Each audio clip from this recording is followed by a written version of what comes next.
I'm Jessica Wells. Within this short presentation, I'll be aiming to answer the question as to why there is such a large sex and gender difference in antisocial behaviour. I'll explain what the sex differences are within antisocial and criminal behaviour, and present explanations as to why there is such a large gender gap. The presentation will cover what the sex difference is, where the sex difference is most prevalent, how neonatal factors affect life course persistent antisocial behaviour, risk factors for developing life course persistent antisocial behaviour, sex differences in risk factors, female risk factors, and why the sex difference matters. The first and most important question that should be considered is, what are the sex differences in antisocial and criminal behaviour? Moffat explained that it's been shown with numerous research studies and is widely understood that males are generally more antisocial than females. Various findings, such as Home Hospital report in 2006, support this trend, with findings showing that males are 50% more likely to engage in antisocial behaviour than females. Also, it has been found when using self-report measures, boys are more likely to have been involved in antisocial behaviour than girls. This has been found by Hindling. It is stated by Sprout and Dode that official figures and self-report surveys consistently show that males are more likely to engage in offending behaviour than females. It has also been highlighted in youth offending reports that there is a much higher number of boys and girls in custody. In March 2010, there were 2,089 boys and only 102 girls. Through various reports and research, it is clear to see that there is a massive sex difference in offending and antisocial behaviour, showing that boys and males are more likely to be involved than females. Although these sex differences have been found and greatly supported, it is important to think about where the sex difference is most prevalent. This has therefore led researchers into investigating the sex difference between adolescent limited offending and life course persistent offending. Adolescent limited offenders are categorised as those who commit delinquent acts at the onset of puberty and then grow out of them.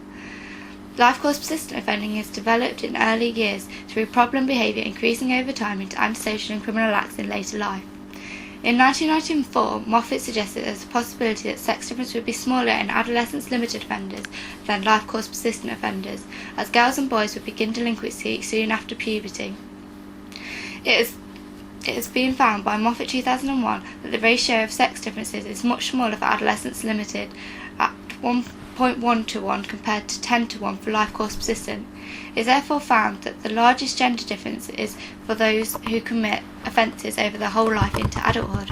It has been suggested by Flood and Page that females outgrow all types of antisocial behaviour faster than males.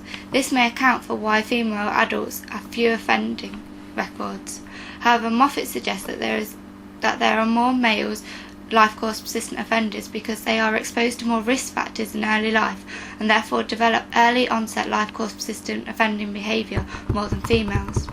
As the main sex difference has been identified within life course persistent offenders, the next section will concentrate on the risk factors associated with the early onset life course persistent offending behaviour. Neonatal problems such as low birth rate and complications during pregnancy have been identified as risk factors for life course persistent offending by Kolb. This has been supported by Lai that identified that early health risks may contribute to the likelihood of a child externalising behaviours, becoming violent and aggressive and committing criminal acts on into adult life. Providing evidence that negative behavioural conditions are derived from prenatal insults or intoxications such as fetal alcohol syndrome and emerge on the basis of maldevelopment during pregnancy that results in cognitive dysfunction suggested by Bishop. This in turn predisposes an individual to life course persistent antisocial behaviour suggested by Moffat. Lai 2010 has hypothesised that biological and psychosocial factors will interact to form a predisposition to life course persistent offending, such as the mediating factor of low birth rate and birth complications or neurocognitive effect of brain damage, with neurological traumas leading to neurological impairments, which in turn could lead to attention problems or rebellious behaviour during childhood, which are known risk factors for life course persistent offending. As it has been found that attention problems and hyperactivity difficulties have been found to be risk factors in developing life course persistent behaviours, it is an interesting finding that males are more likely to develop ADHD than females. Also, family risks have also been found to have sex differences, with stronger effects for boys than girls, suggesting that males may be more sensitive to stresses within the home and family environment than females. However, it has also been suggested by Rothbaum that males are treated and socialised differently in times of family stress. This may be a reason for differences in life course persistent offending. It has been suggested that females have different risk factors for life course persistent offending behaviour. However, Silverthorne and Fricks suggest that despite the appearance that female life course persistent antisocial behaviour has a delayed onset until adolescence, there is no difference in the pathway for females and males. They have the same high-risk causal background as males. However, there are suggestions that due to different socialisation, sex roles, and expected patterns of behaviour, factors and likelihood of developing antisocial behaviour may differ. It has also been found that females are more at risk of sexual, physical and emotional abuse, which in turn may be a risk factor in developing life course persistent behaviour, specifically for females, Beck 2002.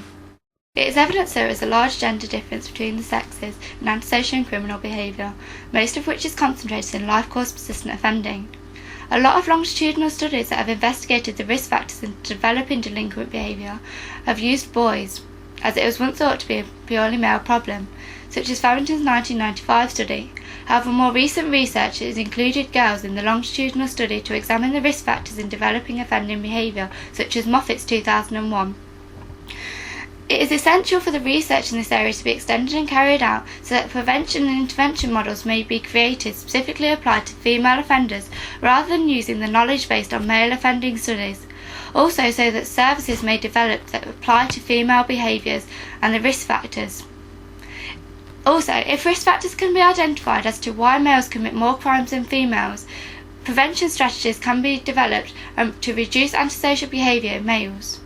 Thank you for listening to my presentation. If you have any questions, please do not hesitate to leave a comment and I'll get back to you.